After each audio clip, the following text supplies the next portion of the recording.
ဘိဓမ္မာနေမြတ်အခါတရားတော်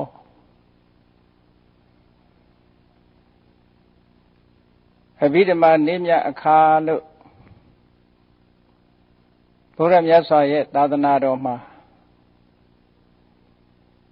တရင်ကျွလာပြီနေ့အခါသမယကိုတညီတညာတဲ့သတ်မှတ်ထားတာဖြစ်ပါတယ်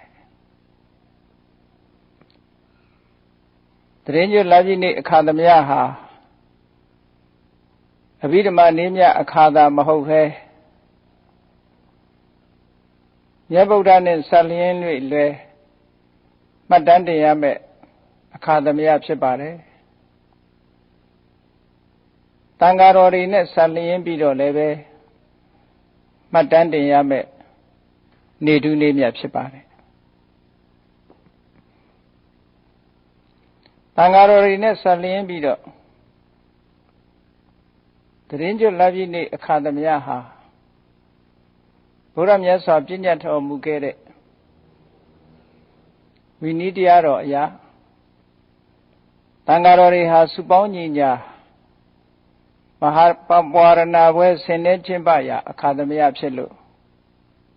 တန်ဃာတော်တွေနဲ့ဆက်ပြီးတော့လည်းပဲတရင်ကျွလာပြီနေ့ဟာထူးမြတ်တဲ့အခါသမယလို့ပြောရမှာပါပဝရဏနေ့ဖြစ်ပေါ်ပေါက်လာပုံကတော့ဘုရားမြတ်စွာလက်ထက်တော်ခါကာလတုန်းကကောသလတိုင်းအတွင်းသတင်းသုံးနေထိုင်ကြတဲ့တန်ဃာတော်တွေဝါတွင်ကာလအခါသမယမှာတို့ဘယ်လိုနည်းနဲ့ချမ်းချမ်းသာသာနေကြမလဲတဦးနဲ့တဦးစကားမများကြပဲနဲ့ညီညွတ်ညွတ်ဘယ်လိုနေရင်ကောင်းလို့စီဝေးရာကနေပြီးတော့စိတ်ကူးပေါ်လာတာတခုရှိပါတယ်တဝါတွင်လုံးထိုရန်နေချမှတ်ကျင့်သုံးခဲ့တဲ့လမ်းစဉ်ကတော့တယောက်နဲ့တယောက်စကားမပြောဘဲနေဖို့ဖြစ်ပါတယ်တာမန်တွေးမယ်ဆိုရင်တယောက်နဲ့တယောက်တွေးရင်တွေ့လို့စကားပြောမိလို့ရှိရင်ရံပါရံခါအပြောဆိုအစင်မပြေမှုကြောင့်ညီညွတ်မှုပြပြပြီးတော့အချင်းများကြတာဖြစ်ပါတယ်ဒါကြောင့်မို့လို့ထိုရန်တော်တွေကတဝါတွင်လုံးတို့တွေတဦးနဲ့တဦးစကားမပြောဘဲနေကြမယ်လှုပ်ရှားကိုင်းစရာရှိတော်မှပဲလက်ဟန်ချေရနဲ့ပဲတဦးတူအကူကြီးတောင်းပြီးတော့လုံးဝစကားမပြောဘဲနေလို့ရှိရင်တို့ဟာတဦးနဲ့တဦးအငင်းမပွားပဲချမ်းချမ်းသာသာနေကြရမှာလို့ဒီလိုအတွေးပေါက်ပြီးတော့တဝါတွင်လုံးထိုရန်တွေဟာတပားနဲ့တပားစကားမပြောဘဲနေကြတယ်ဝါကျွတ်တဲ့အခါကျတော့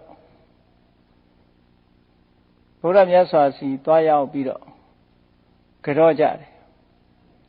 ရှေးခေတ်ကာလအခါသမယက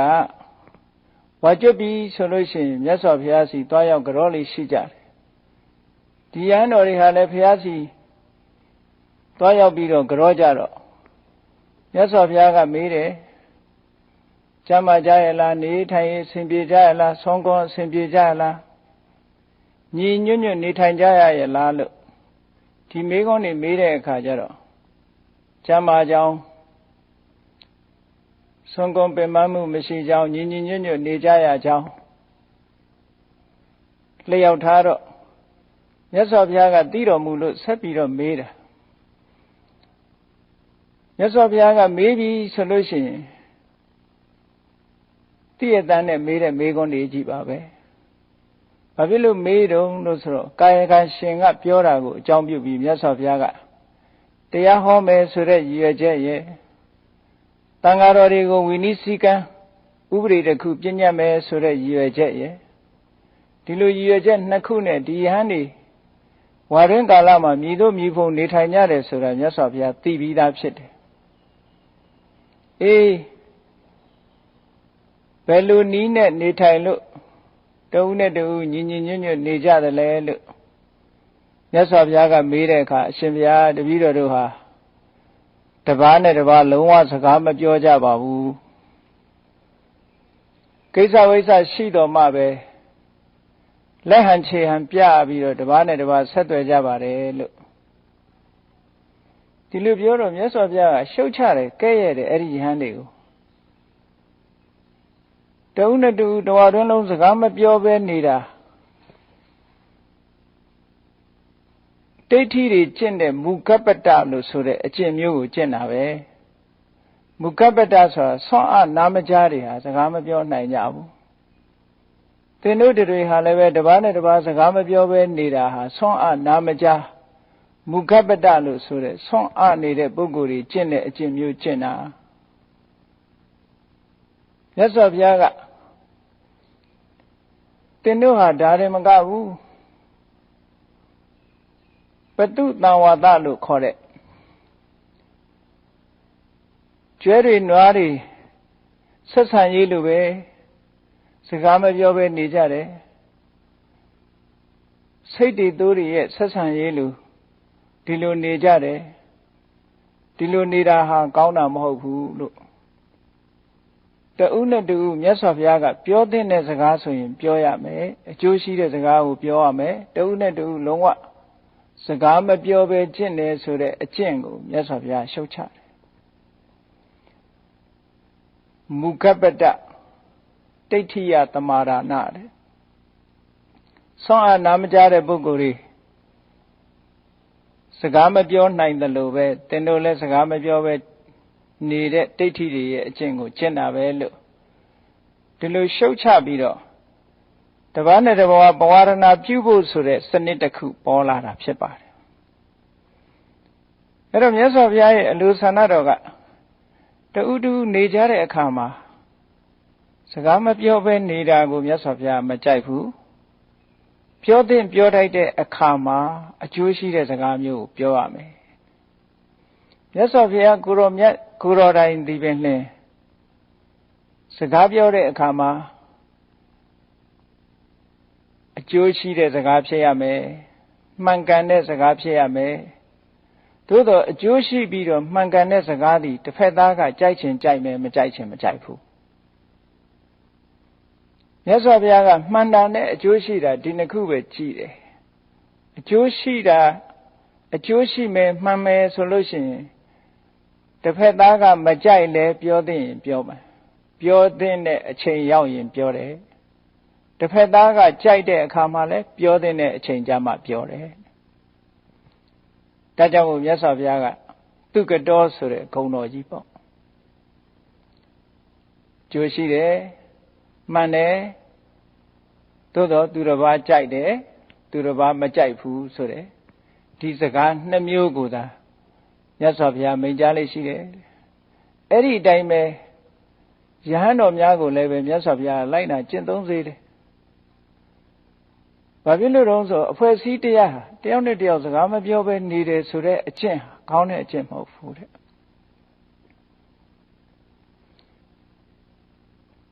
ပြောတဲ့စကားအကျိုးရှိမဲ့စကားဆိုလို့ရှိရင်ပြောတဲ့နဲ့ပြောရမယ်ထို့သောပြောတဲ့အခါမှာလည်းပဲအချိန်ခါကြည့်ပြီးတော့ပြောရမယ်ပြောတဲ့အချိန်ရောက်လားပြောတဲ့အချိန်လားမပြောတဲ့အချိန်လားဒါကိုပဲစဉ်းစားပြီးတော့ကိုပြောတဲ့စကားဒီမှန်တယ်အကျိုးရှိတယ်သို့တော့သူများကကြိုက်ချင်မှကြိုက်မယ်ကြိုက်ချင်လဲကြိုက်မယ်မကြိုက်ချင်လဲမကြိုက်ဘူးဒါကိုစဉ်းစားเสียမလိုဘူးတဲ့မြတ်စွာဘုရားကရဟန်းတော်တွေချင်းချင်းဟာဧဝံတံဝဋ္ဌာဟိတတ္တပကဝတောပရိတာယတိတံအညမညဝဋ္ဌပနေနအညမညဝစနေနအညမညဝဋ္ဌပနေန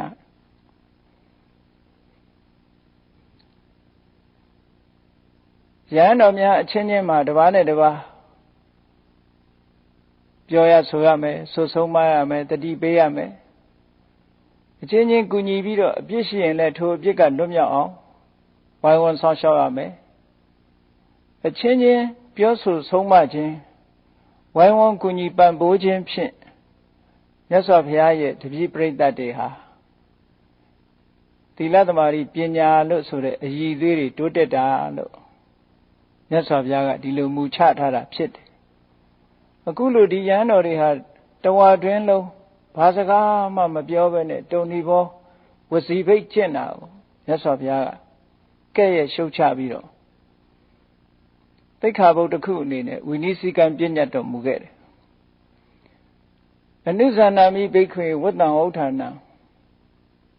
ဘိက္ခုနံတိဟိဌာနေဟိပဝါရေတုံဒိဋ္ဌေနဝသုတေနဝပရိသင်္ကာယဝလို့ဆိုတော့ပဝါရဏပြုဖို့ဆိုတာမြတ်စွာဘုရားကစတင်ပြီးတော့ပဝါရဏစနစ်ကိုကျင့်သုံးဖို့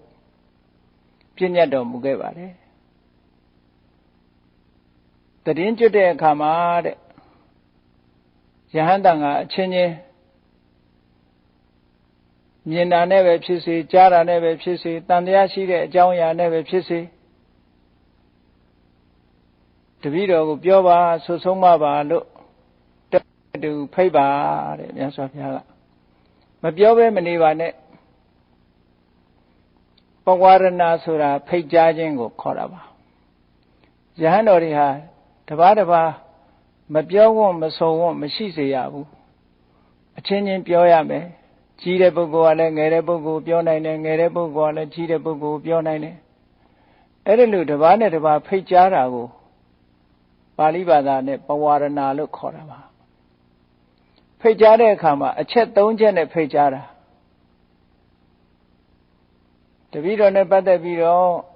အရှင်ဘုရားမကောင်းတာမြင်တွေ့ရင်လည်းပြောပါတဲ့မကောင်းတဲ့သတင်းကြားတယ်ဆိုရင်လည်းပြောပါတဲ့ဒီလိုမှမဟုတ်ဘူးမြင်လည်းမမြင်ဘူးကြားလည်းမကြားဘူးသို့တော့တန်တရားရှိတယ်ဆိုရင်လည်းပြောပါလို့ဒါလို့ဆိုလိုတာဒါကြောင့်မို့လို့ဝါကျွတ်ပြီဆိုလို့ရှိရင်ဘုရားမြတ်စွာသာသနာတော်မှာယဟန်တော်တွေဟာအချင်းချင်းခုလိုသတင်းကြွလာပြီးနေ့တိုင်းသတင်းကြွလာပြီးနေ့တိုင်းနိစ္စယတန်ဃာတော်တွေအားလုံးစုပေါင်းပြီးတော့ပဝါရဏပွဲဆင်နွှဲကျင်းပလေရှိကြတယ်ထိုပဝါရဏပွဲဆင်နွှဲကျင်းပတဲ့အခါမှာမထေကြီးကစားပြီးတပါးပြီးတပါးတန်ကံပန်းတေပဝါရေမိဒိဋ္ဌေနဝသုတေနဝပရိသင်္ကာယဝဝရန္တုမံအာယတမန္တောအနုကမ္ပံဥပါဒါယပတ္တန္တောပฏิကရိတာမိဆိုတဲ့ဖိတ်ကြားလွှာဖြင့်အားလုံးကိုပြောဖို့ဆိုဖို့ခွင့်ပြုကြရတယ်တန်ခါပန္တိပဝါရေမိဆိုတာတပည့်တော်တန်ခါအားလုံးကိုဖိတ်ကြားပါတယ်တောင်းဆိုပါတယ်တပည့်တော်ကိုပြောဖို့ဒိဋ္ဌိနဝသုတေနဝပရိသင်္ကာယဝဝဒန္တုမံအာယတမန္တောတပည့်တော်ကိုမြင်တဲ့အချက်နဲ့ပဲဖြစ်စေကြားတဲ့သတင်းကြားနဲ့ပဲဖြစ်စေတန်တရားရှိတဲ့အချက်နဲ့ပဲဖြစ်စေတပည့်တော်ကိုပြောကြပါဆုံးမကြပါအနုကမ္ပံဥပါဒါယရှင်ဘုရားတို့ဒီလိုပြောတာဟာကရုဏာထားပြီးတော့ပြောတယ်လို့ယူဆပါတယ်ဝရန္တုမံအာယတမန္တောအနုကမ္ပံဥပါဒါယတပည့်တော်ကိုစောင့်ရှောက်တဲ့အနေနဲ့ရှင်ဘုရားတို့ဒီလိုပြောကြတာပြောတော်မူကြပါပတ္တန္တောပฏิကရိတာမိရှင်ဘုရားတို့ထောက်ပြတဲ့အပြစ်ကိုတပည့်တော်ကိုယ်တိုင်တွေးပြီးဆိုလို့ရှိရင်တပည့်တော်ပြုပြင်ပါမယ်လို့အမတန်ကောင်းတဲ့အစဉ်လာတစ်ခုပါဒါကိုပဝါရဏပြုတယ်လို့ခေါ်တယ်ဘုရားမြတ်စွာရဲ့သာသနာတော်မှာယခုလိုသတင်းညွတ်နေ့တိုင်းသတင်းညွတ်နေ့တိုင်းလပြည့်နေ့တိုင်းမှာသတင်းညွတ်လပြည့်နေ့တိုင်းမှာတန်ဃာတော်ရှင်မြတ်တရားယခုလိုဖိတ်ကြားပြီးတော့အချင်းချင်းပြောဖို့ဆိုဖို့တောင်းဆိုကြရတယ်မြတ်စွာဘုရားကိုယ်တိုင်သိပင်လင်တန်ယုတ္တနိကေမှာပဝါရဏသုတ်ဆိုတာရှိတယ်မြတ်စွာဘုရားကိုယ်တိုင်သိပင်လင်တန်ခါပရိသတ်မှာတခါတုန်းကဖိတ်ကြားတာထိုသုတ်တံမှာမှတ်တမ်းတင်ထားတာရှိတယ်ယဟန်တန်ဃာတွေအားလုံးကိုဖိတ်ကြားပါတယ်ငါအပေါ်မှာတစုံတစ်ခုနဲ့ပတ်သက်ပြီးပြောစရာရှိရင်ပြောကြပါလို့မြတ်စွာဘုရားကိုယ်တော်တိုင်းကိုကဒီလိုဖိတ်ကြားတယ်ဒီခါမှာရှင်သာရိပုတ္တရာကအရှင်ဘုရားတဲ့မြတ်စွာဘုရားနဲ့ပတ်သက်ပြီးတော့ဘာမှတန်ဃာတွေအနေနဲ့ပြောစရာမရှိပါဘူးဘုရားလို့ဒီလိုလျှောက်တယ်အဲ့တော့မြတ်စွာဘုရားကအချင်းချင်းသတင်းသုံးကြတဲ့အခါမှာတဦးနဲ့တဦးညီညီညာညာပြောတဲ့နာပြောဖို့ ခုနကလို့တယောက်နဲ့တယောက်တဦးနဲ့တဦးစကားမပြောဘဲနဲ့ဝစီပိတ်ချက်နဲ့ဆိုတာမျိုးကြတော့မြတ်စွာဘုရားလက်မခံဘူးနော်။ဘာဖြစ်လို့တော့ဆိုလို့ရှိရင်တဦးနဲ့တဦးမှားတာရွေးတာတွေ့နေလို့ရှိရင်ဘာမှမပြောတဲ့အကျင့်နှုတ်ပိတ်ပြီးတော့နေမယ်ဆိုလို့ရှိရင်ဆံရကာယကံရှင်ကလည်းသူ့အပြစ်ကိုကြားရင်အပြစ်လို့ထင်မှာမဟုတ်တော့ဘူးအပြစ်မှန်းသိရတဲ့နဲ့လည်းဒီပုဂ္ဂိုလ်ကမကျေနပ်ဘဲနဲ့နှုတ်ပိတ်ပြီးမပြောဘဲနေတယ်သူတိုင်းနဲ့သူကံဆိုတော့ဒီလိုထားလိုက်မယ်ဆိုလို့ရှိရင်တဦးနဲ့တူဆက်ဆံရေးဟာအတိတ်ပဲကင်းမဲ့သွားနိုင်ပါတယ်ဒါကြောင့်မို့ဘုရားမြတ်စွာရဲ့သာသနာတော်မှာယဟန်တန်ဃာတွေဟာတစ်ပါးနဲ့တစ်ပါးဖိတ်ကြားခြင်းလို့ဆိုတဲ့ပဝါဒနာကိုအခုလိုသတင်းကြွလာပြည့်နေ့မှာပြုကြရတာဖြစ်ပါတယ်ဒီလိုပဝါဒနာနေ့မြတ်အခါမှာမြတ်စွာဘုရားကဘာဖြစ်လို့ပဝါဒနာပြုစေတာတုံးဆိုတော့ပဝါဒနာပြုခြင်းမှာအကျိုး၃မျိုးရှိတယ်အကျိုး၃မျိုးကအညမညာနုလောမတာအခုလိုပဝါဒနာပြုတစ်ပါးနဲ့တစ်ပါးဖိတ်ကြားလိုက်တဲ့ဖြင့်တစ်ပါးနဲ့တစ်ပါးဆန့်ကျင်တာဆိုတာမရှိတော့ဆန့်ကျင်တဲ့စိတ်တွေမရှိတော့ပွင့်လင်းရိုးသားဖြောင့်မတ်ရှင်ဘုရားပြောစရာရှိပြောဆိုစရာရှိဆိုပွင့်ပွင့်လင်းလင်းဟိုကပြောတဲ့ပုဂ္ဂိုလ်ကလည်းပြောရဲတယ်ဆိုရဲတယ်ဟောအညမညာနုလောမအချင်းချင်းဆန့်ကျင်မဲ့မဖြစ်ဘဲနဲ့လိုက်လျောညီတွေကျင့်သုံးမှုဆိုတဲ့အကျိုးတစ်ခုကိုရတယ်နောက်တစ်ခုကအာဘတ္တိဂုဋ္ဌာဏတာအခုလိုပြောဆိုတတိပေးလိုက်တဲ့ဖြင့်တစုံတစ်ခုပြုမှုပြစ်မှုအနေနဲ့ကျူးလွန်ထားမိပေမဲ့လို့တခါတရံကာယကံရှင်ကတတိမပူမိတာမျိုးတွေရှိတတ်တယ်အဲဒီတတိမပူမိတဲ့အပြစ်ကလေးကိုထောက်ပြလိုက်မယ်ဆိုလို့ရှိရင်အော်ဟုတ်ပါလားငါကျူးလွန်မိပါလားလို့ဆိုတရားအားလျော့စွာကုစားလိုက်လို့ရှိရင်အဲ့ဒီယဟန်တန်ဃာတွေမှာခေါ်တဲ့အပြစ်လို့ခေါ်တဲ့အာဘတ်ကလည်းလွတ်မြောက်သွားနိုင်တယ်တဲ့ဒါလည်းအကျိုးတစ်ခုပဲဒီလိုမှမဟုတ်ရင်ကိုယ့်အပြစ်ကိုမမြင်သည့်အတွက်ကြောင့်မကုစားမိဘူးမကုစားမိသည့်အတွက်ကြောင့်ဒီအပြစ်ကတန်းလန်းနဲ့ဖြစ်ပြီးတော့နောက်ဆုံးဒီအပြစ်ဟာကြီးထွားလာနိုင်တာပေါ့ဒါကြောင့်မို့လို့ပဝါဒနာပြုခြင်းရဲ့ဒုတိယအကျိုးကတော့အာဘတ္တိဂုဋ္ဌာဏတာအပြစ်ကလွတ်မြောက်သွားတဲ့အကျိုးရှိတယ်နောက်တစ်ခုကတော့ဝိနယပုရခါရတာဝိနည်းကိုရှေ့တန်းတင်တယ်ဝိနယဆိုမြတ်စွာဘုရားရဲ့အဆုံးအမစီမင်းစည်းကမ်းဥပဒေတွေအဲ့ဒီစည်းကမ်းဥပဒေတွေကိုလေးစားပြီးရှေ့တန်းတင်ထားရလဲရောက်တယ်ဘာဖြစ်လို့တော့ဆိုရင်ပြောပြီးဆိုရင်ဝိနည်းစည်းကမ်းနဲ့ပြောကြရမှာအဲ့တော့ဝိနည်းစည်းကမ်းကိုရှေ့တန်းတင်ထားရလဲရောက်တယ်ဒါပဝါဒနာပြုရခြင်းရဲ့အကျိုး၃မျိုးပါပဲတရင်ညလာပြီနေ့ဟာတန်ဃာတော်နေနဲ့ပတ်သက်ပြီးတော့ယခုလိုအမတန်မှထူးခြားတဲ့အခါသမယလို့ဒီလိုပြောရမှာပါနောက်ဗုဒ္ဓမြတ်စွာရဲ့ဘဝနဲ့ပတ်သက်ပြီးတော့လည်းပဲတရင်ညလာပြီနေ့ဟာနေထူးနေမြတ်လို့ဆိုရမှာပါဘာဖြစ်လို့တော့ဆိုတော့မြတ်စွာဘုရားဟာဖျားဖြစ်ပြီးတဲ့နောက်9ဝါမြောက်အချိန်ပိုင်းမှာတာဝရိန္ဒနတ်ပြည်ကိုတက်ပြီးတော့လေးနဲ့ခက်ခဲပြီးအလွန်တရာရှည်လျားတဲ့အဘိဓမ္မာတရားရက်90ကြာအောင်ဟောပြောပြီးလူပြည်လူလောကကိုပြန်လီကြွချီလာတဲ့နေ့ဟာလည်းပဲသီတင်းကျွတ်လာပြီနေ့ပဲဖြစ်ပါတယ်ပါဠိစာပေမှာဒေဝရောဟဏနတ်ပြည်ကဆင်းသက်လာတဲ့နေ့လို့9ဝါမြောက်တာဝရိန္ဒနတ်ပြည်ပင်လယ်ကတိပင်ကြီးအောက်မှာခင်းထားတဲ့ဣဆက်ညံ့ညောတဲ့တရားမင်းကြီးထိုင်တဲ့ပန္တုကဗလာကြောက်ဖြာကြီးရဲ့ကြောက်နေရမှာမြတ်စွာဘုရားသခင်ကိုရောမြတ်ဟာရက်90ကြာအောင်သတင်းသုံးနေထိုင်ပြီးတော့အဘိဓမ္မာတရားကိုရှည်လျားစွာဟောကြားခဲ့တယ်လူပြည်မှာဟောလို့ရှိရင်လူသားတွေဟာရက်90ကြာအောင်ထိုင်ပြီးနားနိုင်မှာမဟုတ်ကြဘူးဒါကြောင့်မို့လို့နတ်ပြည်ကိုယူပြီးတော့မြတ်စွာဘုရား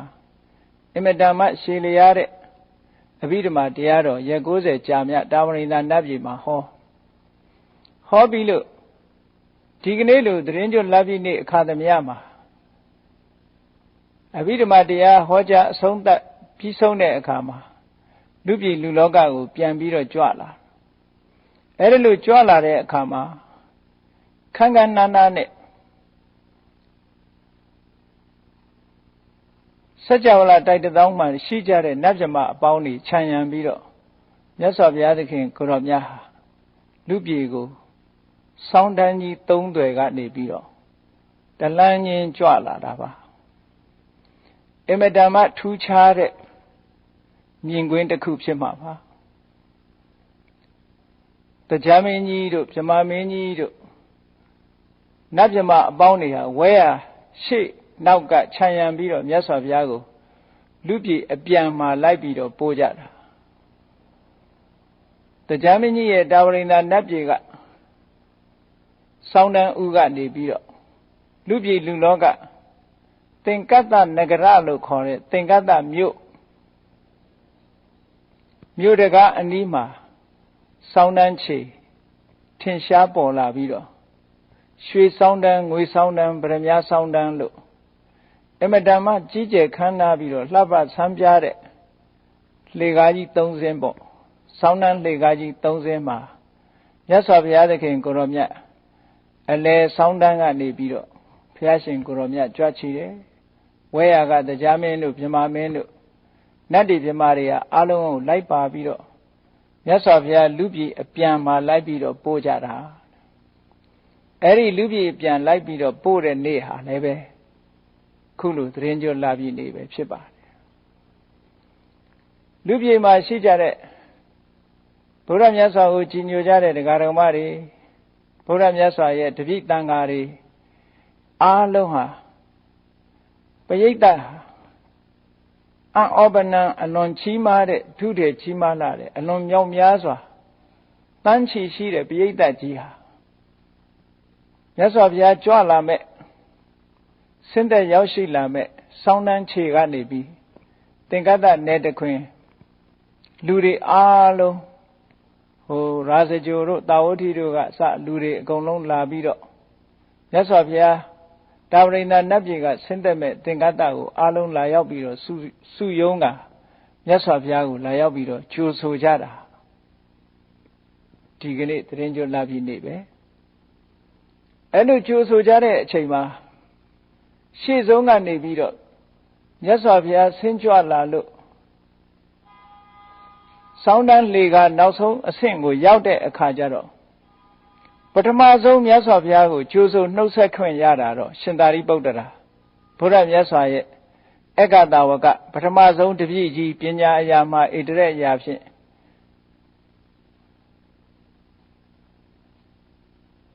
ယာတုပေးခံရတဲ့ရှင်သာရိပုတ္တရာမထေရမြတ်ကမြတ်စွာဘုရားကိုပထမဆုံးကြိုးဆိုခွင့်ရပါတယ်ရှင်သာရိပုတ္တရာကမြတ်စွာဘုရားနဲ့တွေ့လင်တွေ့ချင်းနှုတ်ဆက်စကားဆိုတဲ့အခါမှာနမေဒိဋ္ဌောဣတောပုပ္ပေနတုတောဥဒကတ္တစီဧဝံဝဂုကတောတတ္ထာတုတိတာခဏိမာကတာတအံတော်ရှင်သာရိပုတ္တရာမထေရမြတ်က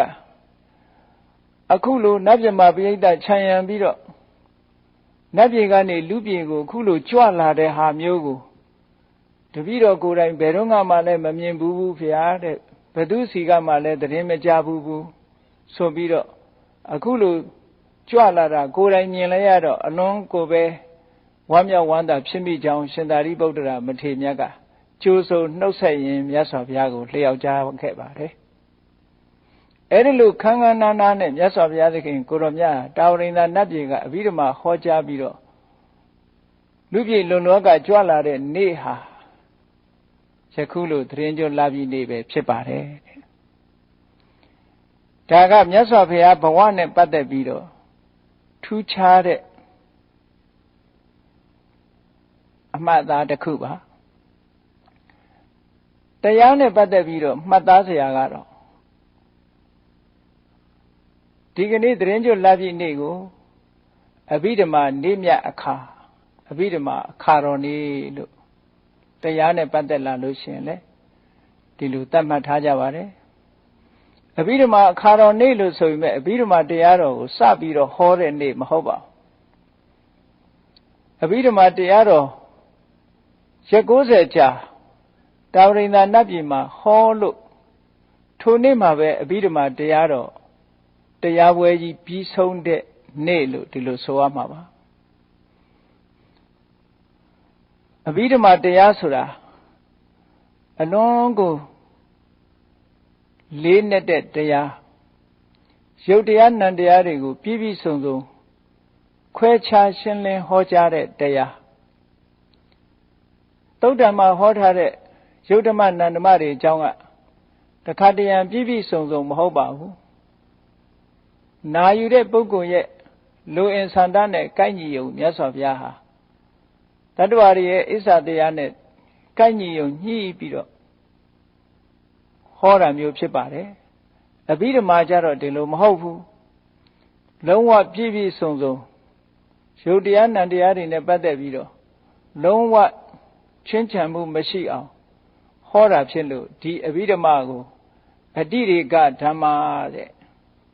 အမြင့်ဆုံးအပြည့်စုံဆုံးတရားလို့ဒီလိုဆိုတာပါနောက်တစ်ခုကအဘိဓမ္မာဆိုတာဝိသေသဓမ္မအမတန်ထူးခြားတဲ့တရားလို့ဘာဖြစ်လို့ထူးခြားတော့လို့ဆိုလို့ရှိရင်သုတ္တန်တရားတွေဟောတဲ့အခါမှာမြတ်စွာဘုရားဘယ်လိုနေရမယ်ဘယ်လိုထိုင်ရမယ်ဘယ်ကျင့်ရမယ်စိတ်ဘယ်လိုထားရမယ်စသဖြင့်ပုဂ္ဂိုလ်တွေကိုဆုံးမပြီးတော့သွန်သင်ဟောကြားတဲ့တရားမျိုးတွေပါအဘိဓမ္မာကြတော့အဲ့ဒါမျိုးမဟုတ်ဘူးသဘာဝတရားတွေဟာတစ်ခုနဲ့တစ်ခုကြောင်းကျိုးဆက်နွယ်ပြီးတော့သက်ဆိုင်ရာဆောင်ရွက်ဖွယ်ကိစ္စများကိုသဘာဝတရားတွေဟာသူတို့ရဲ့လောက်ကင်မှုတွေကိုဆက်သွယ်ပြီးလောက်ကင်ဖြစ်ပေါ်နေတာတွေကိုမြတ်စွာဘုရားကရှင်းလင်းဟောကြားတာဖြစ်ပါတယ်တဘာဝတရားတွေရဲ့အချင်းချင်းဆက်သွယ်ဖြစ်ပေါ်နေပုံကိုအကျွမ်းကြံမရှိအောင်ဟောလို့အမတန်ထူးခြားတဲ့တရားတဲ့ထူးခြားရုံနဲ့မကဘူးအဘိဓမ္မာဆိုတာအလွန်လေးနက်တယ်နက်နဲတယ်ခက်ခဲတယ်နက်နဲခက်ခဲရုံနဲ့မကဘူးတကဘာလုံးစัจ java လာကြီးတစ်ခုလုံးလောကမှာရှိသမျှတတ္တဝါအလုံးသက်ရှိသက်မဲ့အရာအလုံးကိုခြုံငုံပြီးတော့ဟောထားတဲ့တရားဖြစ်သည့်အတွက်ကြောင့်အမတန်မှလည်းနက်နဲတယ်တာမန်ပုဂ္ဂိုလ်တွေဟာအဘိဓမ္မာတရားကိုမည်သူမှမဟောကြားနိုင်ပါဘူးဘုရားမြတ်စွာရဲ့အရာသာလင်ဖြစ်ပါတယ်အဘိဓမ္မာတရားတော်မှာမြတ်စွာဘုရားဟာတကယ်ကိုအနှစ်သာရအချုပ်ပရမတ္ထတရားကိုပေါ်လွင်အောင်ဟောထားတာဖြစ်ပါတယ်ပရမတ္ထဆိုတာအတွင်းထဲကအနှစ်သာရပါအလုံးလောကမှာလူတွေနေ့စဉ်လှုပ်ရှားသွားလာပြောဆိုလောက်ကင်နေတာကအပေါ်ယံလေးတွေကိုကြည့်ပြီးတော့ပြောပြီးသွားလာလောက်ကင်လှုပ်ရှားနေကြတာပါအပေါ်ယံမှာအမြည်ပညာကလေးတွေတင်ပြီးတော့ဒီဟာတဦးနဲ့တူဆက်သွယ်ပြီးတော့လောက်ကင်လှုပ်ရှားနေတာအတွင်းအနှစ်ကိုတတိပြုမိတာအလွန်နည်းတယ်အဲ့ဒီအတွင်းအနှစ်ဟာပရမတ္ထလို့ခေါ်တယ်အဲ့ဒီပရမတ္ထတရားကိုစိုက်ထိအောင်မြတ်စွာဘုရားသခင်ကိုရမြတ်ဟောတာဖြစ်လို့အဘိဓမ္မာတရားကိုပရမတ္ထဒေသနာလို့စာပေကျမ်းဂန်မှာဒီလိုဆိုတာပါဒါတွေမကဘူးအဘိဓမ္မာတရားတော်ဆိုတာဟာတဲ့တတ္တဝါတွေကိုဆုံးမတဲ့သာသနာလို့ခေါ်တဲ့အဆုံးအမတရားတစ်မျိုးလည်းဖြစ်တယ်ဝီနီးဆိုတဲ့တရားတော်ကတတ္တဝါတွေကျူးလွန်ခဲ့တဲ့အပြစ်တစ်ခုသို့မဟုတ်တန်ဃာတွေကျူးလွန်ခဲ့တဲ့အပြစ်နဲ့ပတ်သက်ပြီးတော့ထိုအပြစ်အားလျော်စွာသွန်သင်ဆုံးမတာဒါကြောင့်မို့ဝိနည်းကိုလည်းသာသနာလို့ခေါ်တယ်တုတ်တန်ကြတော့အကျင့်စရိုက်အားလျော်စွာအကျင့်စရိုက်ကိုကြည့်ပြီးတော့ဆုံးမဩဝါဒပေးတာသူ့ရဲ့စိတ်နေစိတ်ထားအလေးအလာဝါဒနာဓာတ်တွေကိုရှုပြီးတော့မြတ်စွာဘုရားဆုံးမဩဝါဒပေးတာခုအဘိဓမ္မာကြတော့အဲ့ဒါမျိုးမဟုတ်ဘူးတဲ့တဘာဝဖြစ်စဉ်ကြီးကိုကြည့်ပြီးတော့ဆုံးမတာဖြစ်လို့ ဒါကကုသိုလ်တရားဒါကအကုသိုလ်တရားကုသိုလ်ဆိုတာအပြစ်ကင်းပြီးတော့ကောင်းကျိုးချမ်းသာတွေကိုဖြစ်စေတယ်အကုသိုလ်ဆိုတာအပြစ်ရှိပြီးတော့ဆင်းရဲတဲ့အကျိုးတွေကိုဖြစ်စေတယ်လို့ပုဂ္ဂိုလ်နဲ့မဆက်ဖဲနဲ့သဘာဝတရားတက်တက်နဲ့သဘာဝတရားကိုရှေ့တန်းတင်ဟောပြောခြင်းဖြင့်ဆုံးမဩဝါဒပေးတဲ့တရားမျိုးဖြစ်သောကြောင့်ယထာဓမ္မသာသနာလို့ဒီလိုဆိုတာပါဒါရမကသေးဘူးအဘိဓမ္မာတရားတော်ဆိုတာဟာ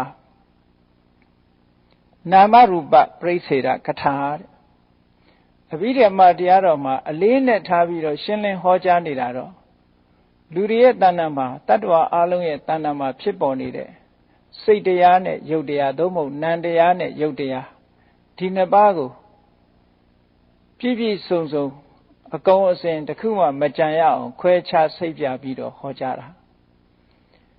ယုတ်တရားနာမ်တရားတွေကိုအသေးစိတ်ခွဲခြားဟောကြားတဲ့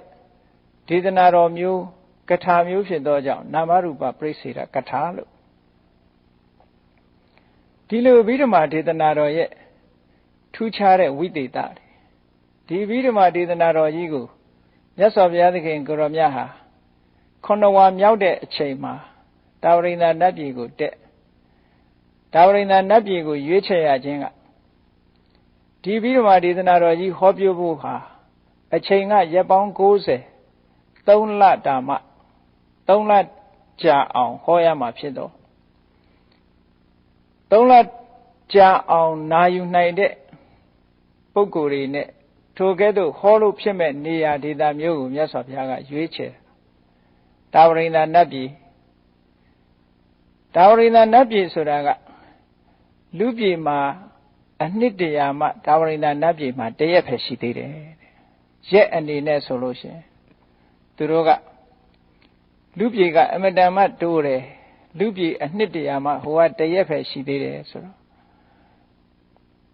ရက်ချင်းကအမတန်မှကွာနေတယ်ဘုရားမြတ်စွာရဲ့တရားတော်ဟာတာဝရိန္ဒနတ်ပြည်မှာမြတ်စွာဘုရားရက်ပေါင်း90 3 လဟောတယ်ဆိုပေမဲ့တာဝရိန္ဒနတ်ပြည်ကနတ်တွေရဲ့အရေးအတွက်နဲ့ပြောမယ်ဆိုလို့ရှိရင်မိနစ်ပိုင်းလောက်ပဲရှိမှာပါအဲ့တော့နတ်တွေဆိုတာလဲလူတွေနဲ့ဆိုင်လူတွေမှာဒုက္ခတွေကရှိကြတော့လူတွေရဲ့တဏ္ဍာမှာလူတွေဆိုတာဥဋ္ဌာဏဖလူပဇီဝီအသက်မွေးဝမ်းကြောင်းကိစ္စနဲ့ကိစ္စဝိစ္စတွေကများကြတယ်လောက်ကင်စားရတယ်နတ်တွေဆိုတာကအဲ့လိုလောက်ကင်စားရတာမဟုတ်ဘူးကံကြမ္မာကပေးထားတဲ့တဘာဝသူတို့ကုသိုလ်ကံကဖန်တီးထားတဲ့ရေကံအသင့်ကြာအသင့်ဆိုတာလို့အားလုံးဟာမကြောင်းမကြမတောင်းမတမိမိတို့ကံကဖန်တီးပေးထားတဲ့အတိုင်းနတ်တွေဟာအသက်ရှင်တည်နေပြီးတော့နေထိုင်နိုင်ကြတော့သူတို့ရဲ့ရုပ်ခန္ဓာကိုယ်ကလည်းပဲအမတန်မှကြည်လင်တန့်ရှင်းသည့်အတွက်ကြောင့်အသိဉာဏ်ကလည်းပဲအမတန်မှစူးရှထက်မြက်တယ်ဆင်းရဲဒုက္ခမရှိသည့်အတွက်ကြောင့်ဉာဏ်ကအလွန်ထက်မြက်တယ်အဲ့ဒီလိုထက်မြက်တဲ့ပုဂ္ဂိုလ်တွေကိုတကယ်သဘာဝတရားစစ်သဘာဝအနှစ်ကြည်တက်ဟောတော်လည်းပဲထိုပုဂ္ဂိုလ်များဟာနာယူနိုင်တဲ့နာအသိဉာဏ်ရှိကြတယ်ဒါကြောင့်မို့လို့မြတ်စွာဘုရားကကြာရှိစွာနာယူဖို့ရဲ့လေးနဲ့တဲ့တရားကိုခံယူနိုင်စွမ်းရှိတဲ့နတ်မြမာတွေရဲ့ရွေးချယ်ပြီးတော့တာဝရိန္ဒနတ်ပြည်မှာအဘိဓမ္မာတရားကိုဟောကြားခဲ့တာဖြစ်ပါတယ်အဘိဓမ္မာဒီကနေ့ပြည်တော်စုမြန်မာနိုင်ငံတော်မှာထေရဝါဒနိကာယအစဉ်အလာအရအဘိဓမ္မာ9 ကျမ်းသတ်မှတ်ပြီးတော့ရိုက်နှိပ်ထုတ်ဝေထားတဲ့စာအုပ်ပေါင်း12 အုပ်ရှိတယ်အဘိဓမ္မာ9 ကျမ်းဆိုတာဓမ္မသင်္ကနီကျမ်းဝိပင်းကျမ်းဓာတုကထာကျမ်းပုဂ္ဂလပညာကျမ်းကထာဝတ္ထုကျမ်းယမိုက်ကျမ်းပဋ္ဌာန်းကျမ်းလို့ကျမ်းအားဖြင့်အဘိဓမ္မာ9 ကျမ်းရှိတယ်ထိုအဘိဓမ္မာ9 ကျမ်းလုံးမှာ3 ခုအစုမာတိကာက22 2 ခုအစုမာတိကာက100အဲ့ဒီမာတိကာပေါင်း122ကိုချမှတ်ပြီးထိုမာတိကာ outline ကိုအခြေချဲပြီးတော့အဘိဓမ္မာ9ကျမ်းဟောထားတာတကျမ်းနဲ့တကျမ်းဒီလိုဆက်ဆက်ပြီးတော့ဟောထားတာအင်မတန်မှရှည်လျားတဲ့တရားတော်ကြီးလို့လေးနဲ့ခက်ခဲပြီးတော့ရှည်လျားတဲ့နဲ့နဲတဲ့တရားတော်ကြီးဒီတရားတော်ဟာအင်မတန်မှထူးခြားတယ်ဘာကြောင့်ထူးခြားတာတုံးဆိုသမိုင်းနောက်ခံအနေနဲ့ကြည့်မယ်ဆိုလို့ရှိရင်တခြားတရားတွေနဲ့မတူဘူးအဘိဓမ္မာကမြတ်စွာဘုရားကဘုရားအဖြစ်သို့ရောက်ပြီးတဲ့အခါမှာ21ရက်လွန်မြောက်ပြီးစတုထမြောက်တတ္တဟမှာ9ရက်တိတိယရဏဂရဆိုတဲ့စံကြောင်းတော်မှာမြတ်စွာဘုရားအဘိဓမ္မာ9ကျမ်းကိုဆင်ញင်သုံးသပ်ခဲ့တယ်အဲ့ဒီချိန်ကမြည်သည့်ပုဂ္ဂိုလ်ကိုမှဟောတာမဟုတ်ဘူးအဘိဓမ္မာ9ကျမ်းကိုမြတ်စွာဘုရားအသိဉာဏ်နဲ့စိတ်ဝင်စားပြီးတော့အဘိဓမ္မာ9ကျမ်းရဲ့သဘာဝတရားတွေကိုဆင်ញင်စဉ်းစားတာတကျမ်းပြီးတကျမ်းတကျမ်းပြီးတကျမ်း9ရက်တိတိအဘိဓမ္မာတရားတွေကိုအသိဉာဏ်ထဲမှာဆင်ញင်သုံးသပ်တာဓမ္မသင်္ကနီကျမ်းဝိပင်ကျမ်းဓာတုကထာကျမ်းပုဂ္ဂလပညာကျမ်းကထာဝတ္ထုကျမ်းယမိုက်ကျမ်းလို့ဆိုတဲ့ဒီကျမ်းတွေဆင်ញင်သုံးသပ်ဉာဏ်တော်ထဲမှာထင်ထင်လင်းလင်းဒီကျမ်းတွေကိုဘယ်လိုဟောမယ်လို့စိတ်ကူးဉာဏ်နဲ့မြတ်စွာဘုရားသခင်ကိုရောမြတ်9ရက်တိတိဆင်ញင်သုံးသပ်တဲ့အခါမှာနောက်ဆုံးအလွန်ခက်ခဲပြီးတော့ကျေဝန်းလာတဲ့ပဋ္ဌာန်းကျမ်းကြီးလည်းရောက်ရောမြတ်စွာဘုရားရဲ့ခန္ဓာကိုယ်တော်ကရောင်ကြီးတော်တွေဟာကွန်မြူးထွက်ပေါ်ပြီးတော့လာခဲ့တယ်။ဘာဖြစ်လို့ကွန်မြူးထွက်ပေါ်လာတယ်လဲလို့ဆိုရင်တခြားကျမ်းတွေတုန်းကမြတ်စွာဘုရားရဲ့ဉာဏ်တော်နဲ့ဟောပြောရမယ့်အချက်အလက်ဟာတိတ်လွယ်လွန်းနေတယ်။ပဋ္ဌာန်းတရားတော်ရောက်တဲ့အခါမှာ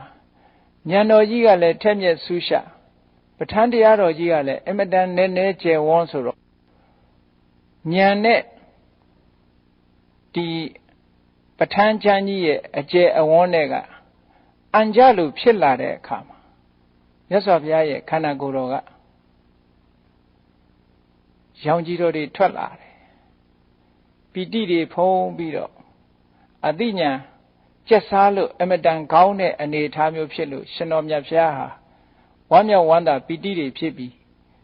ခန္ဓာကိုယ်ကရောင်ကြီးတော်တွေထွက်ပေါ်လာသည်ထိအောင်ထူးထူးခြားခြားဖြစ်ပေါ်လာခဲ့တာဘုရားဖြစ်ပြီးတဲ့နောက်မှာ21ရက်မြောက်စတုထတတ္တဟ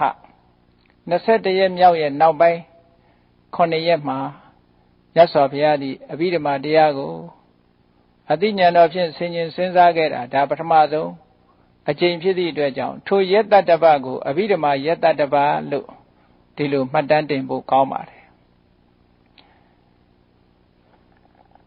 9ရက်တိတိဆင်ញင်စဉ်းစားထားတဲ့တရားတော်မြတ်ကိုမြတ်စွာဘုရားဟာဘယ်သူကိုမှမဟောသေးပါဘူးနောက်9နှစ်ကြာတဲ့အခါကျတော့မှထိုတရားဟောဖို့အချိန်တန်လာပြီဆိုပြီးအဘိဓမ္မာတရားဟောရမယ့်ဒေသကိုတာဝရိန္ဒနတ်ပြည်ကိုရွေးချယ်တယ်လူပြည်မှာမရွေးချယ်ပါဘူးတရားနာပရိသတ်တွေကိုလည်းပဲတောင်းသောလောကရကစုဝေးရောက်ရှိလာမဲ့နတ်တွေဖြစ်မာတွေအထူးအားဖြင့်မေတော်ဖြစ်ခဲ့ဘူးတဲ့တန်တုတ်တိတနတ်သားကိုဥတည်ပြီးတော့မြတ်စွာဘုရားဟာအဘိဓမ္မာတရားကိုဟောတော်မူတာပါရက်ပေါင်း90မြတ်ကြာညောင်းအောင်ဟောရမှာဖြစ်သည့်အတွက်ကြောင့်တာဝရိန္ဒနတ်ပြည်ကိုကြွပြီးမြတ်စွာဘုရားသည်တဝါတွင်သတင်းသုံးကအဘိဓမ္မာတရားကိုဟောကြားခဲ့ပါတယ်ထိုရက်ပေါင်း90အဘိဓမ္မာတရားဟောနေတဲ့အတွင်းကာလမှာရက်ပေါင်း90အကျိန်ပေါင်း90မြတ်စွာဘုရားလူပြည်ကိုလည်းတိတ်တဆိတ်ပြန်လီကြွလာခဲ့ပါတယ်ဘာဖြစ်လို့လဲဆိုလို့ရှိရင်လောကလူသားတွေရဲ့သဘာဝအားလျော်စွာလူရဲ့ခန္ဓာကိုယ်ဆိုတာအစာစားရမယ့်အချိန်ရှိတယ်အနာပေးရမယ့်အချိန်ရှိတယ်ဒီကံမှာမြတ်စွာဘုရားသခင်ကိုရောမြတ်ဟာဆွမ်းခဲပဲဘောစဉ်ချိုချင်ရတာဖုံးမေသုံးဆောင်မို့ဆိုပြီးတော့နတ်နဲ့ပိုင်းလူပြေကအချိန်တိုင်းလူပြေမှာနတ်နဲ့ပိုင်းအချိန်ဆိုရင်မြတ်စွာဘုရားဟာ တာဝရိန္ဒနတ်ပြည်မှာနေမိတရုပ်ပွားတော်ဖန်ဆင်းပြီးအဘိဓမ္မာတရားဆက်လက်ဟောကြားစေကကိုတော်မြတ်အစစ်ကမူလူပြည်ကိုရုတ်တရက်ကြွရောက်လာပြီးဥတ္တရကုရုလို့ခေါ်တဲ့မြောက်ကျွန်းမှာဆွမ်းခံယူဖုံးမေးတယ်လို့စာပေမှာဒီလိုဆိုထားတာရှိပါတယ်။တနည်းအားဖြင့်ပြောရမယ်ဆိုလို့ရှိရင်မြတ်စွာဘုရားကြွပြီးတော့လာတာဟာလူပြည်မှာလည်းပဲအဘိဓမ္မာတရားဟောဖို့ကြွလာတယ်လို့ဆိုနိုင်ပါတယ်။မြောက်ကျွန်းမှာဆွမ်းခံပြီးတော့မြတ်စွာဘုရားဟာအနောဒအိုင်ဘေးမှာဆွမ်းဖုံးပေးပြီးတော့နေတရာအဖြစ်ဟိမဝန္တာတောင်ခြေကစန္ဒကူတော်မှာသတင်းသုံးနေတယ်နေပိုင်းမှာခိတ္တအဲ့ဒီချိန်မှာရှင်သာရိပုတ္တရာမထေရမြတ်ဟာမြတ်စွာဘုရားထံလာရောက်ပြီးတော့စိကပ်လေရှိတယ်ပုံမှန်ပဲနေ့စဉ်ဆိုလိုတာကမြတ်စွာဘုရားနဲ့ရှင်သာရိပုတ္တရာတို့သည်အဘိဓမ္မာတရားဟောနေတဲ့ဝါတွင်ကာလရက်90ပတ်လုံးနေ့စဉ်မပြတ်အဆက်မပြတ်တပါးနဲ့တပါးဆုံတွေ့နေကြတယ်လို့ဒီလိုဆိုလိုတာအဲ့ဒါလို့ဆုံတွေ့တဲ့အချိန်မှာမြတ်စွာဘုရားကရှင်သာရိပုတ္တရာကိုအဘိဓမ္မာတရားကိုအချင်းချင်းဟောပြောထားခဲ့တယ်သင်ပေးထားခဲ့တယ်မြတ်စွာဘုရားစီကနေရှင်သာရိပုတ္တရာကအဘိဓမ္မာသင်ယူပြီးတော့သူ့ရဲ့တပည့်900ယဟန်တာယဟန်900ကိုအဘိဓမ္မာသင်တန်းပို့ချပေးခဲ့ပါတယ်အဲ့ဒီနည်းနဲ့ပဲမြတ်စွာဘုရားကပထမနေ့ဟောတဲ့တရားကိုပထမနေ့မှာပဲရှင်သာရိပုတ္တရာကိုဟောတယ်ရှင်သာရိပုတ္တရာကလည်းအဲ့ဒီပထမနေ့မှာပဲယဟန်တာ900ကိုယဟန်900ကိုတပည့်ယဟန်900ကိုသင်ကြားပို့ချပေးတယ်ဒီလိုနဲ့ရက်ပေါင်း90တာဝရိန္ဒနတ်ပြည်ကတရားလူပြည်မှာလည်းမြတ်စွာဘုရားကအတူတူသင်ကြားပေးတာကိုလူပြည်ကရှင်သာရိပုတ္တရာကတဆင့်ယဟန်တန်ဃာများကလည်းသင်ယူတာတရင်ညွတ်လာပြီးနေ့ရောက်တဲ့အခါကျတော့တာဝရိန္ဒနတ်ပြည်မှာဟောတဲ့အဘိဓမ္မာတရားဟာလေအဘိဓမ္မာ9ကျမ်းပြီးဆုံးလို့ဏိဂုံးအုပ်လိုက်တဲ့အချိန်မှာလူပြည်ကရှင်သာရိပုတ္တရာစီကအဘိဓမ္မာသင်တန်းတက်တဲ့ယဟန်တော်တွေဟာလည်းပဲအဘိဓမ္မာ9ကျမ်းကိုနှုတ်သက်ဆောင်ပြီးသားဖြစ်ပါတယ်ဆိုတော့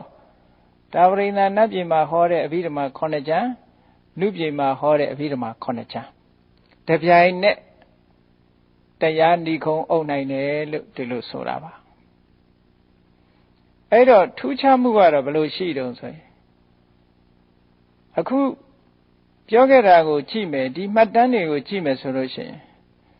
မြတ်စွာဘုရားရဲ့တတ္တပတ်နှလုံးသွင်းဆင်ခြင်သုံးသပ်ဆင်ခြင်ထားတဲ့အဘိဓမ္မာကတစ်ခုတာဝရိန္ဒနတ်ပြည်မှာတက်ပြီးတော့နတ်တွေကိုဟောတဲ့အဘိဓမ္မာကတစ်ခု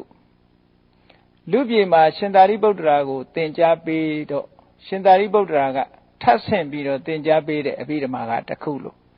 ဒီလိုအဘိဓမ္မာကျမ်း3မျိုးလို့အကြမ်းပြန်အဖြစ်သတ်မှတ်လို့ရတယ်မြတ်စွာဘုရားဉာဏ်တော်နဲ့သုံးသပ်ဆင်ခြင်လိုက်တဲ့အဘိဓမ္မာဟာအကျယ်ဝန်းဆုံးအဘိဓမ္မာအဲ့ဒီအဘိဓမ္မာကိုစကလုံးတင်ပြီးတော့မြတ်စွာဘုရားသခင်ကိုရောမြတ်သည်တာဝရိန္ဒနတ်ပြည်မှာနတ်ပြမာတို့အားဟောကြားတဲ့အဘိဓမ္မာအလွန်ကျယ်ဝန်းပါတယ်တဲ့ကျယ်ဝန်းတဲ့အဘိဓမ္မာတစ်ခုနှုတ်နဲ့ဟောတဲ့အဘိဓမ္မာမှာတော့အကျယ်ဆုံးပဲပေါ့တပံအဲ့ဒီအဘိဓမ္မာကိုအကျဉ်းချုံးပြီးတော့ရှင်သာရိပုတ္တရာအားသင်ပေးတယ်အဲ့ဒီရှင်သာရိပုတ္တရာကနေတဆင့်ယဟန်တော်တွေကိုသင်ပေးတယ်အဲ့ဒီအဘိဓမ္မာကတော့မကျဉ်းမကျယ်အဘိဓမ္မာအကျယ်ကြီးအလွန်ကျယ်တဲ့အဘိဓမ္မာကြီးကိုအချင်းချုံပြီးတော့ရှင်သာရိပုတ္တရာကသင်ပေးတော့အခုဒီကနေ့ဘုရားမြတ်စွာသာသနာတော်မှာထင်ရှားရှိနေတဲ့အဘိဓမ္မာ9ကျမ်းဆိုတာရှင်သာရိပုတ္တရာကတန်ဃာတွေကိုသင်ပေးတဲ့အဘိဓမ္မာ9ကျမ်းဖြစ်ပါတယ်။တာဝရိန္ဒနတ်ပြည်မှာမြတ်စွာဘုရားဟောတဲ့အဘိဓမ္မာကျမ်းလောက်ဒီကအဘိဓမ္မာကျမ်းမကျယ်ဘူးအနှစ်အချုပ်အားဖြင့်ကတော့တူတူပဲလို့ပြောရမှာပါတာဝရိန္ဒနတ်ပြည်မှာဟောတဲ့အဘိဓမ္မာတရားကတော့အလွန်ကျယ်ဝန်းတယ်လို့ဒီလိုမှတ်ရမှာပါလူပြည်မှာရှင်သာရိပုတ္တရာသင်ပေးတဲ့အဘိဓမ္မာကတော့အဲ့ဒီလောက်မကျယ်ပဲနဲ့အကျဉ်းချုပ်ပြီးတော့အနှစ်ချုပ်ပြီးတော့သင်ထားတဲ့အဘိဓမ္မာဒါ ဒါကြောင့်မို့ရှင်မဗုဒ္ဓဝါဒမထေရမြတ်ကလည်းအဘိဓမ္မေဝါစနာမေကောနာမသာရိပုတ္တထေရပဘောအဘိဓမ္မာသင်ကြားပို့ချတဲ့အခုဒီအဘိဓမ္မာကျမ်းဆိုတာရှင်သာရိပုတ္တရာကစခဲ့တဲ့ကျမ်းပါလို့ရှင်သာရိပုတ္တရာစတင်လာတာပါလို့ဒီလိုအထက်ကရာဏိဒမ်းမှာရှင်းလင်းဖော်ပြထားတာရှိပါတယ်အဲ့တော့ဒီကနေ့ဟာဘုရားမြတ်စွာနှုတ်တော်မြတ်ပြီးတော့တာဝရိန္ဒာနတ်ပြည်မှာဟောတဲ့အဘိဓမ္မာ9ကျမ်းပြည့်ပြည့်စုံတဲ့နေ့ရှင်သာရိပုတ္တရာမထေရမြတ်ကဗုဒ္ဓထံကသင်ယူလို့ပြည့်ပြည့်စုံတဲ့နေ့တဖန်ရှင်သာရိပုတ္တရာကအဘိသင်္นานယဟန်900ကိုပို့ချလို့ပြည့်ပြည့်စုံတဲ့နေ့အမတန်မှတရားနဲ့ပတ်သက်လာလို့ရှင်ဒီသတင်းကျွတ်လာပြီနေ့ဟာထူးခြားတဲ့နေ့တစ်နေ့ပါလို့ဒီလိုပြောနိုင်ပါတယ်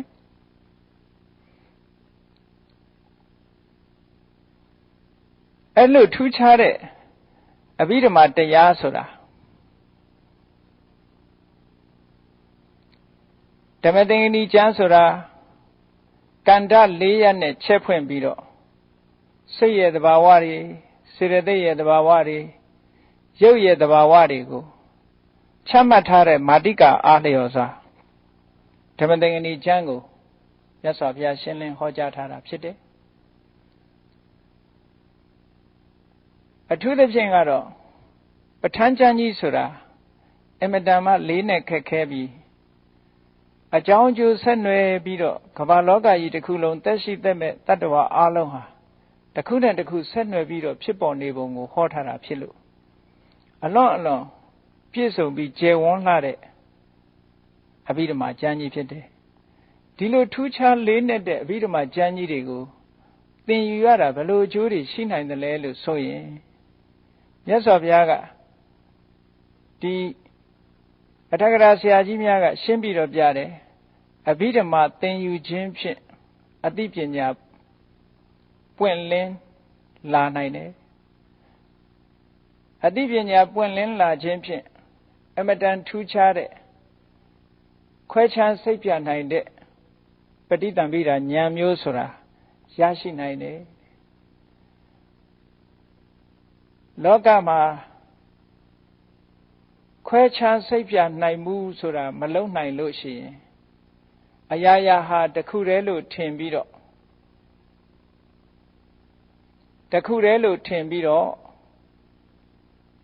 အထင်မှားအမြင်မှားမှုဆိုတာကိုဖယ်ရှားနိုင်ဖို့မလွယ်ပါဘူးအလုံးခွဲခြားစိတ်ဖြာပြီးတော့ကြည့်နိုင်ပြီးဆိုတဲ့အခါမှာတဘာဝတရားတွေဟာတစ်ခုနဲ့တစ်ခုဆက်သွယ်ပြီးတော့ဖြစ်ပေါ်နေတာသာဖြစ်တယ်တစ်ခုနဲ့တစ်ခုခွဲခြားစိတ်ဖြာလိုက်တာနဲ့တပြိုင်နက်သူတို့ရဲ့စွမ်းအင်တွေစွမ်းအားတွေဆိုတာတစ်ခုမှမရှိတော့ဘဲနဲ့အရာခတ်သိမ်းဟာဘာမှမရှိတဲ့တုံညလို့ဆိုတဲ့တဘာဝအမှန်ကိုထင်နေကြီးမြင်လာမှဖြစ်ပါတယ်တဘာဝတရားတွေဟာတစ်ခုနဲ့တစ်ခုဆက်သွယ်ပြီးဖြစ်ပေါ်နေတဲ့အခါအတ္တဆိုတဲ့အယူဆတွေပေါ်လာနိုင်တယ်ထိုအတ္တရဲ့ပိုင်ဆိုင်မှုပစ္စည်းအနေနဲ့လည်းပဲထင်မှတ်မှားလာနိုင်တယ်အဲ့ဒီအတ္တအတ္တနိယဆိုတဲ့ယူဆွဲမှုတွေဟာတစ်ခုနဲ့တစ်ခုတဘာဝတရားတွေတစ်ခုနဲ့တစ်ခုအချိုးကျပေါင်းစပ်နေလို့ဒီစွမ်းအားတွေစွမ်းအင်တွေလှုပ်ရှားမှုတွေဖြစ်ပေါ်နေတာလို့ဒီလိုသဘောကျလိုက်တာနဲ့တပြိုင်နက်ခုနကပြောတဲ့အမြင်မှားမှုတွေဆိုတာလုံးဝမရှိနိုင်တော့ပါဘူးအဘိဓမ္မာတရားကိုလေ့လာခြင်းဖြင့်နာမရူပပရိစ္ဆေဒဉာဏ်လို့ဆိုတဲ့အသိဉာဏ်ကိုရရှိနိုင်တယ် analytical knowledge of mind and matter ယုတ်နံဓမ္မသင်္ခါရကိုခွဲခြားပြီးတော့သိမြင်ခြင်းဖြင့်ငါလို့ဆိုတဲ့အယူဝါဒဇွဲဟာကင်းပြောက်သွားနိုင်တယ်ထို့တူပဲအကြောင်းအကျိုးကိုခွဲခြားသိမြင်ခြင်းလို့ဆိုတဲ့ပစ္စယပရိက္ခဉာဏ်ကိုရရှိခြင်းဖြင့်အစစ်မှန်မဟုတ်တဲ့အကြောင်းတွေပေါ်မှာဆွဲလန်းပြီးတော့မမှန်ကန်တဲ့အကြောင်းတွေကိုအကြောင်းဖြစ်ယူဆခြင်းမှလွတ်မြောက်ပြီးမှန်ကန်တဲ့အကြောင်းတွေကိုသိရှိလာနိုင်ပါတယ်နာမရူပပရိစ္ဆေဒဉာဏ်ဆိုတာရဲ့ပစ္စယပရိက္ခဉာဏ်ဆိုတာရဲ့ဒီဉာဏ်နှမျိုးဟာအမတန်မှ အရေးကြီးတဲ့ဉာဏ်နှမျိုးပါဝိသုဒ္ဓိမဲ့အထက်ကရာဆရာကြီးကဟောဒီဉာဏ်နှမျိုးရရှိထားပြီဆိုလို့ရှိရင်သုလသောတပန်လို့ခေါ်တဲ့သောတပန်အငယ်စားအဆင့်ထိရောက်ပါတယ်လို့ဝိသုဒ္ဓိမဲ့မှာဒီလိုဆိုထားတာရှိပါတယ်ဒါကြောင့်မို့လို့အဘိဓမ္မာတရားတော်ဆိုတာအမတန်မှယုတ်တရားနံတရားတွေခွဲခြားဟောကြားတဲ့ထူးခြားလေးနဲ့ပြီးပြည့်စုံတဲ့တရားတော်မြတ်ဖြစ်တယ်ထိုပြည့်စုံတဲ့တရားတော်မြတ်ကိုမြတ်စွာဘုရားသခင်ကိုရောမြတ်သည်ဒီကနေ့လိုတရင်ကျွတ်လာပြည့်နေ့အခါသမယမှာပြည့်စုံဟောကြားခဲ့တာဖြစ်တယ်ဒါကြောင့်မို့ဒီကနေ့ဟာအဘိဓမ္မာအခါတော်နေ့ဏိဂုံးချုပ်အားဖြင့်ပြောရလို့ရှိရင်ယရဏ၃ပါးနဲ့ဆက်ဆက်ပြီးတော့ဒီကနေ့တရင်ကျွတ်လာပြည့်နေ့အခါသမယကိုမှတ်သားနိုင်ပါတယ်ဘုရားမြတ်စွာရဲ့ဘဝနဲ့ဆက်ဆက်ပြီးပြောလို့ရှိရင်မြတ်စွာဘုရားသခင်ကိုရောမြတ်သည်ခန္ဓာတိုက်မြိုက်စွာတာဝရိန္ဒနတ်ပြည်ကလူပြည်ကိုဆင်းကြလာတဲ့နေ့ဟာယခုလိုတရင်ကျွတ်လာပြည့်နေ့ပဲဖြစ်ပါတယ်တရားနဲ့စပ်ပြီးပြောရမယ်ဆိုရင်ဘုရားမြတ်စွာရဲ့အမတန်အလေးနဲ့ဆုံးအပြည့်စုံဆုံးအဘိဓမ္မာတရားတော်ဟာတာဝရိန္ဒနတ်ပြည်မှာမြတ်စွာဘုရားကဟောလူပြည်မှာရှင်သာရိပုတ္တရာမထေရမြတ်ကမြတ်စွာဘုရားထံကသင်ယူတဆင့်ယဟန်တော်များကိုပို့ချခြင်းလို့ဆိုတဲ့ဒီပို့ချလို့ပြီးဆုံးခြင်းဆိုတဲ့အခါသမယဟာဟောဒီတရင်ကျွတ်လာပြည့်နေ့အခါသမယဖြစ်ပါတယ်တန်ဃာတော်တွေနဲ့ဆက်ပြီးတော့ပြောမယ်ဆိုရင်တရင်ကျွတ်လာပြည့်နေ့ဟာတန်ဃာတော်အချင်းချင်းတစ်ပါးနဲ့တစ်ပါးရင်းရင်းနှီးနှီးပွင့်ပွင့်လင်းလင်းတပည့်တော်ကိုဆုဆုံးပါပြောเสียရှိရင်ပြောပါရှင်ဘုရားတို့ပြောတဲ့အတိုင်းလိုက်နာကျင့်သုံးပါမယ်အပြစ်တွေ့လို့ရှိရင်ကုစားပါမယ်လို့တစ်ပါးနဲ့တစ်ပါးဝန်ခံကြတိပြုပြီးတော့ဖိတ်မှန်ကြတဲ့ပဝရဏနေ့လည်းဖြစ်တယ်ဒါကြောင့်မို့ဖရာတရားတန်ခါယရဏသုံးပါးနဲ့စပ်ပြီးတော့အလွန်ထူးခြားတဲ့ဒီသတင်းတို့လာပြည့်နေ့အခါသမယမှာမြတ်စွာဘုရားနဲ့ပတ်သက်ပြီးတော့လေးစားကြည်ညိုလို့တရားနဲ့ပတ်သက်ပြီးတော့အဘိဓမ္မာတရားကိုလေးစားလိုက်နာပြီးတန်ဃာတော်တွေနဲ့ပတ်သက်လာတဲ့တန်ဃာတော်တွေရဲ့ကျင့်ပုံကျင့်နည်းတိုင်းတို့တွေအားလုံးဟာလဲလူဘဝလူ society မှာတဦးနဲ့တဦးအချင်းချင်းရိုင်းပင်ကူညီပြီးတော့ကျင့်သုံးနေထိုင်ကြမယ်ဆိုလို့ရှိရင်ဟောဒီသတင်းကျွတ်လာပြည့်နေ့အခါသမယဟာအမတန်မှထူးခြားတဲ့အခါသမယဖြစ်ပြီးမိမိတို့အဖို့မှာလဲကောင်းကျိုးချမ်းသာတွေဖြစ်ပွားစေနိုင်မှာပဲလို့ယုံကြည်ပြီးအားလုံးလိုက်နာကျင့်သုံးနိုင်ကြပါစေကုန်သတည်း